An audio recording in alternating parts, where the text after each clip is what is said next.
Kami mengundang teman-teman semuanya adalah sehubungan dengan adanya perkara yang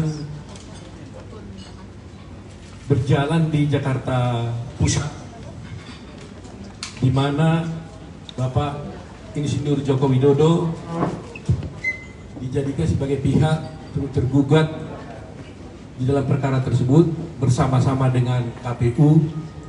Demikian juga Bapak Anwar Usman dan juga Bapak Profesor Dr. Pratikno. Jadi ada 4 dijadikan sebagai pihak tergugat dan turut tergugat di Jakarta Pusat, yang mana gugatan tersebut diajukan oleh ada 3 orang, yaitu Pak Haryanto, kemudian Firman Tendri Masengi, dan Aswar Furgudiama, di mana ketiga orang ini dalam gugatannya mengaku sebagai aktivis dan mereka diwakili oleh kuasanya dari tim pembela demokrasi Indonesia 2.0 atau TPDI 2.0. Itu kuasa hukum daripada bertiga. Perkara ini didaftarkan pada tanggal 10 November 2023, jadi jauh sebelum pemilu dilakukan.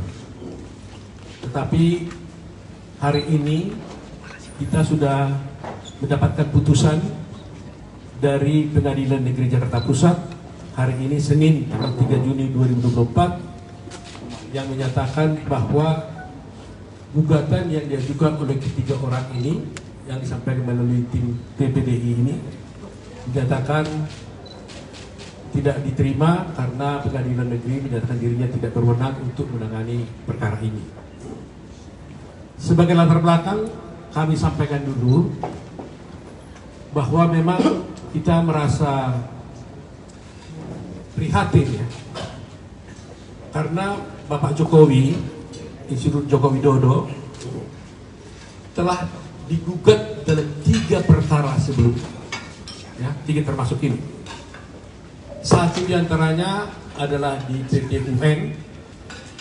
Gugatan itu menyangkut tuduhan yang disampaikan kepada Bapak Joko Widodo, di mana Pak Joko Widodo dituduh melakukan praktek dinasti. Tetapi puji Tuhan, gugatan tersebut telah dinyatakan juga tidak diterima di PT UN. Itu gugatan yang pertama. Gugatan yang kedua, Pak Joko Widodo juga digugat lagi oleh beberapa orang, diwakili oleh Egy Sujana, yaitu tentang ijazah palsu. Gugatan tersebut oleh Pengadilan Negeri Jakarta Pusat juga dinyatakan tidak dapat diterima. Kalah lagi mereka 2 kali. Nah, terakhir inilah yang terakhir, di samping nanti ada perkara yang lain, tapi khusus Pak Joko Widodo. Perkara ini adalah Pak Joko Widodo dituduh melakukan perbuatan melawan hukum karena katanya sebagai ayah daripada Gibran tidak menghalang-halangi dia untuk mencalonkan menjadi wakil presiden, calon wakil presiden pada waktu itu, dan tidak melarang KPU untuk mendaftarkan Gibran sebagai calon presiden, calon wakil presiden. Demikian juga gugatan yang ditujukan kepada Pak Anwar Usman. Pak Anwar Usman dituduh karena tidak mengundurkan diri sebagai hakim konstitusi yang memeriksa perkara nomor 90 yang sudah kita tahu bersama. Kemudian Pak Pratikno juga digugat karena dianggap tidak melakukan kehati-hatian dan melanggar kepatutan dalam proses pencalonan Gibran dan Prabowo pada waktu itu. Jadi yang ingin saya sampaikan adalah betapa dahsyatnya bagi kita menganggap ini sebagai gangguan, tapi bagi hukum ini memang adalah sah, mereka bisa mengajukan gugatan. Tapi gugatan ini sama sekali tidak terbukti sama sekali. Jadi kalau boleh kita katakan, kalau ibaratnya pertandingan sepak bola, ini hat-trick ini, 3-0. 3 gugatan ini semuanya tidak dikabulkan oleh pengadilan, 1 melalui PT UN, 2 melalui Pengadilan Negeri Jakarta Pusat. Jadi dapatlah kita simpulkan bahwa tuduhan-tuduhan selama ini kepada Bapak Insinyur Joko Widodo sama sekali tidak benar. Kalau selama ini ada narasi-narasi sedemikian rupa yang dituduhkan kepada Joko Widodo, bahkan terhadap keluarga, karena di PT UN itu Ibu Iriana, ya, Ibu Iriana, Ibu Negara juga dijadikan tergugat juga di PT UN di perkara tersebut. Jadi coba bayangkan seorang ibu negara yang hanya duduk menyampingi suaminya juga digugat. Walaupun secara hukum boleh-boleh saja orang menggugat, tapi mestinya kan harus ada dasarnya. Nah, ini kadang-kadang juga menjadi blessing in disguise juga. Kalau tidak ada gugatan ini, berarti orang nanti akan membuat narasi-narasi yang buruk tentang status daripada Pak Joko Widodo dan keluarga, tanpa ada yang bisa membuktikan sebaliknya. Jadi kami berpendapat bahwa meskipun ini sangat menyakitkan sebenarnya, karena tuduhan-tuduhan ini sebenarnya tidak benar, tapi kami mengambil manfaat yang positif, karena dengan adanya putusan ini justru memberikan amunisi dan argumen yang kuat bagi Bapak Joko Widodo dan keluarga, bahwa apa yang dituduhkan selama ini sungguh-sungguh tidak terbukti. Jadi inilah poin penting yang ingin saya sampaikan kepada Mas media, kepada ibu sekalian, agar seluruh masyarakat Indonesia tidak lagi membuat narasi-narasi dan tidak lagi percaya terhadap narasi-narasi yang dikembangkan kepada Bapak Joko Widodo, yang selama ini seakan-akan Bapak Joko Widodo ini dan keluarganya itu melakukan hal-hal yang melanggar hukum. Jadi memang ini ada baiknya, karena kalau kita ini negara hukum, maka segala tuduhan itu dibuktikan melalui pengadilan. Dan kita selama perkara ini berjalan, kita tidak pernah mengumumkannya secara mengeksposnya secara resmi, karena kita yakin dan percaya kebenaran itu akan datang pada waktunya. Tetapi hari ini semua itu telah terbukti dengan benar, bahwa terbukti dengan benar bahwa tuduhan itu tidak terbukti. Itu maksudnya, ya. Jadi perkara pertama PT UN tentang dinasti, tuduhan itu tidak terbukti.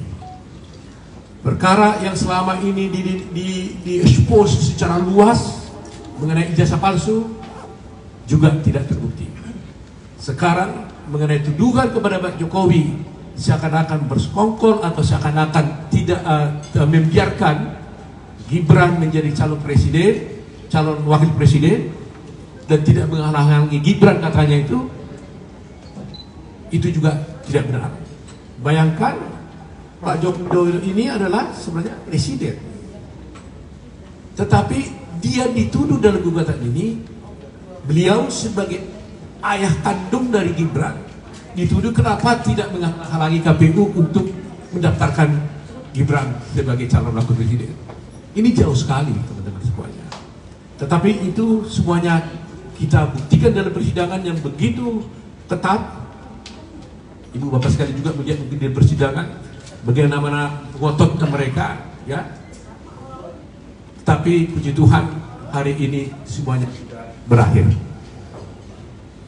kepada teman-teman semuanya, kepada semua rakyat Indonesia dimanapun berada, marilah mulai hari ini kita tidak lagi menuduh Pak Joko Widodo dan keluarganya melakukan perbuatan-perbuatan melawan hukum, antara lain melakukan praktek dinasti, kemudian juga mengenai ijazah palsu juga sudah jelas tidak dapat diterima oleh pengadilan, termasuk juga mengenai dicalonkannya Gibran sebagai calon wakil presiden.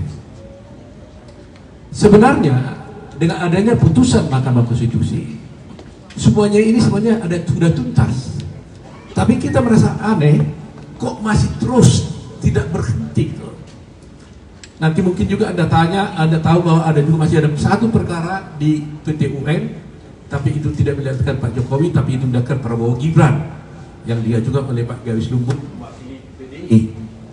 Tetapi hari ini kami membatasi, kami di sini semua tim, ada di sini Ibu Damai Purba, ada Dwi Prihantono, ada Andra Pasarip, ada Yakub Putra Hasibuan, ada Firman Pengaribuan, ada Hidayah Bostam, ada Bunyani, ada Nurul Firdausi, dan satu lagi tidak hadir kebetulan ada keluarganya yang meninggal yaitu Pak Nikolai.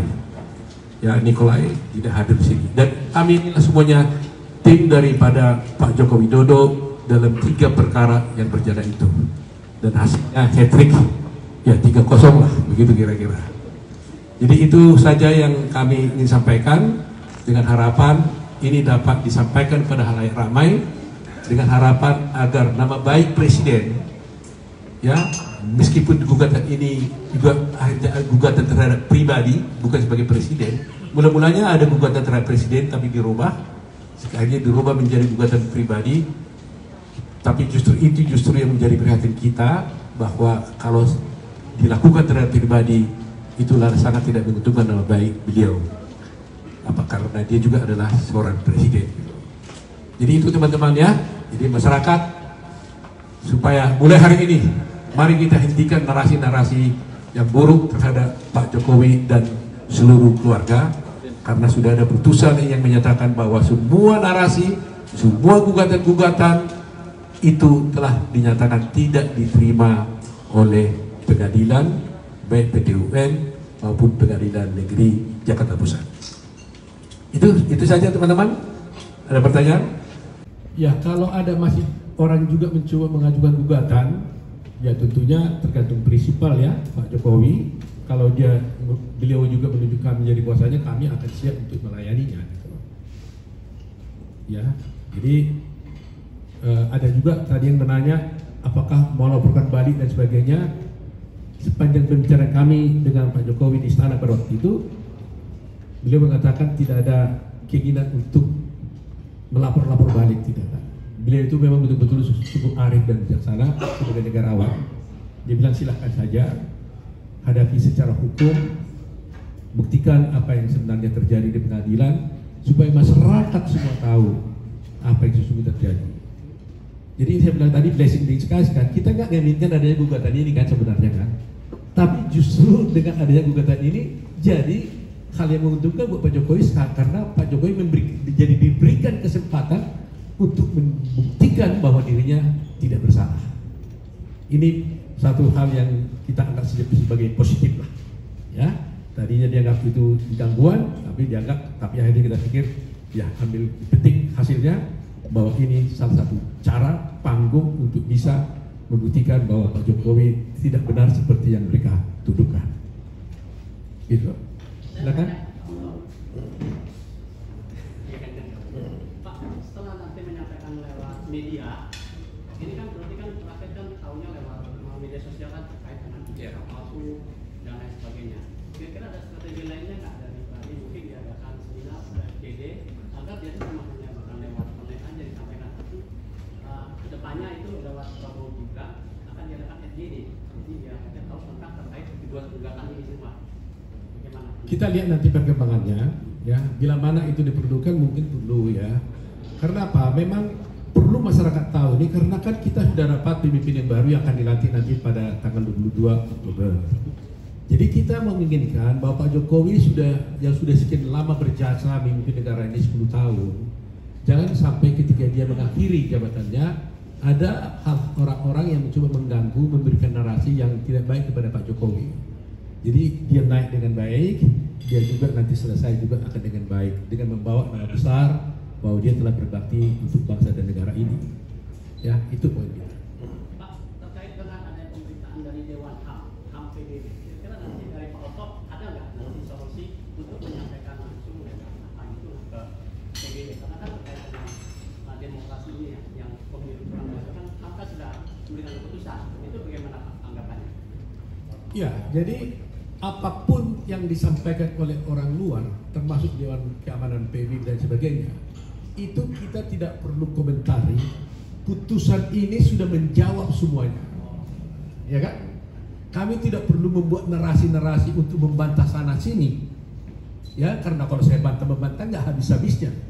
Jadi kita selesaikan di meja pengadilan, dan hari ini putusannya jelas bahwa gugatan mereka itu tidak diterima, ya, dengan berbagai alasan yang sudah disampaikan tadi.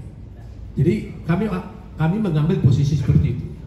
Daripada kami menjawab sana sini, membantah sana sini, yang tidak berujung, maka yang paling baik karena kita negara hukum, maka adalah dengan adanya putusan ini menyelesaikan semua persoalan-persoalan dan tuduhan yang ada sebelumnya. Saya kira itu poin yang paling penting. Jadi kalau maunya ada orang mengatakan Pak Jokowi begini-begini, ya tinggal bilang aja, lihat aja putusan pengadilan, ya kan, supaya jangan ada dispute kan, tidak ada lagi persoalan. Tapi kalau kita hanya gonjang-ganjing di media, itu kan tidak akan ada kepastian. Tapi kalau sudah pengadilan memutuskan, ya saya kira itu menjadi pegangan kita. Dan ingat, bukan kita yang gugat ya, mereka yang menggugat, dan akhirnya pengadilan menyatakan tidak menerima gugatan mereka. Itu poin penting. Udah lagi? Ini kan 3 tuduhan tadi kan udah ditolak nih sama pengadilan. Nah, respon dari Jokowi sendiri, dari Pak Jokowi sendiri sama keluarga itu seperti apa Pak? Mungkin dan langkah dari tim hukum sendiri ini langkah ke depannya nanti seperti apa setelah 3 tuduhan tadi ditolak Pak? Ya tentunya kami sebagai tim hukum nanti kami akan melapor kepada beliau karena ini putusan ini baru keluar tadi kira-kira jam 11 pagi. Jadi sore kita konferensi pers. Tapi tadi sudah saya beritahukan adanya putusan ini, dan tentunya sebagai kuasa hukum kami nanti bersama-sama akan menghadap beliau untuk memberikan laporan. Kan itu wajib ya sebagai seorang profesi. Kami menerima kuasa dari beliau, otomatis kami laporkan bagaimana hasil daripada pelaksanaan kuasa ini. Nah setelah itu nanti kami akan mendapat informasi apakah langkah selanjutnya daripada Pak Joko Widodo. Tapi selama ini yang kami ketahui, Pak Joko Widodo itu tidak pernah berpikir untuk melapor-laporkan orang. Dia dengan jiwa besar menerima, ya sudah, diselesaikan aja melalui pengadilan. Tidak ada dia lapor polisi, menekan orang dan sebagainya, nggak ada. Begitu arif dan bijaksana soal itu. Ya, demikian juga Pak Pratikno yang ikut juga sebagai tergugat di sini, dia tenang-tenang saja, dia bilang ya udah ikuti proses hukum aja. Jadi saya kira kalau ada yang ingin bertanya langsung kepada Pak Jokowi, kami persilahkan, atau langsung wawancarai juga Pak Pratikno, silahkan ya. Tapi hari ini kami mewakili beliau melalui Pak Joko Widodo. Saya kira sudah cukup bisa memberikan penjelasan kepada masyarakat tentang adanya fakta-fakta ini. Ya, kelihatannya ini kan singkat kami sampaikan, tapi ini adalah masalah presiden kan, masalah seorang Joko Widodo yang notabene adalah presiden. Ini tidak bisa dibiarkan, karena bagaimanapun kalau ini dibiarkan begini tanpa ada klarifikasi dari Pak Joko Widodo kepada semua masyarakat, nanti akan terbawa sepanjang hidupnya kan, selama-lamanya. Tapi dengan adanya klarifikasi ini, maka jelaslah ending daripada tuduhan-tuduhan itu kita sudah tahu bahwa ternyata hal itu adalah tidak benar. Jadi kita tutuplah masalah-masalah tuduhan-tuduhan tersebut. Mari kita bangun bangsa ini dengan baik di bawah kepemimpinan nanti presiden berikutnya itu Pak Prabowo. tapi sampai 22 Oktober tentunya. Oke?